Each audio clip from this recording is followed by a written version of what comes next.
Hi friends, இன்னைக்கு evening கிளம்பி படா ராஜபேட்டா வீட்டுக்கு கிளம்பிட்டோம். போகிற வழியில் குட்டி ஷாப்பிங்ஸ்லாம் முடிச்சதுக்கப்புறமா ஹஸ்பண்ட் படித்த ஸ்கூல் இருந்துச்சு.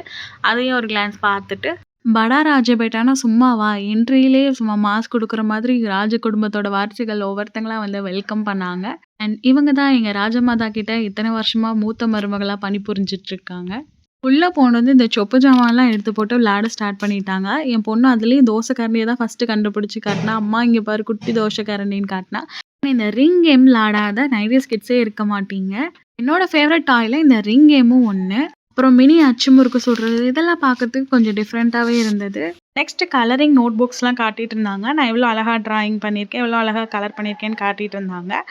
சின்ன வயசுல பூவெல்லாம் பறிச்சு கையில ஒட்டிட்டு நெயில்ஸ் சொல்லி பயன்படுத்திட்டு இருப்போம். இப்போ வந்து நெயில்ஸ் கிடைக்குது போல.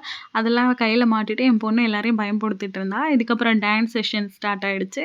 2 பேரும் நல்லா டான்ஸ் ஆடி காமிச்சுக்கிட்டு இருந்தாங்க. அப்புறம் என் பொண்ணுட்ட எனக்கு குளிருதுன்னு சொன்னோடனே மஃப்ளர் எடுத்து மாட்டி விட்டு விளையாண்டுட்டு இருந்தாங்க. இப்போ ஸ்டோரி டைம். அவ அக்கா ஒவ்வொரு கதையா சொல்ல சொல்ல என் பொண்ணு நல்லா ரசிச்சு கேட்டுக்கிட்டே இருந்தா. அண்ட் ஃபைனலி படா ராஜபேட்டா ஒர்க் போயிட்டு வந்ததுக்கு அப்புறமா எங்களுக்கு சாப்பாடு வாங்கிட்டு வந்துட்டாங்க. நாங்க ஒண்ணா உட்காந்து சாப்பிட ஸ்டார்ட் பண்ணிட்டோம். இந்த சோட்டா ராஜபேட்டாவை கூட கையில பிடிச்சிடலாம். ஆனா இந்த படா ராஜபேட்டா எப்பவும் பிஸி. நைட் 7 மணிக்கு மேல தான் வீட்லயே பார்க்க முடியும் ஆள. அப்புறம் என்ன, இந்த அருமையான ராஜகவனிப்பெல்லாம் என்ஜாய் பண்ணிட்டு கிளம்பிட்டோம்.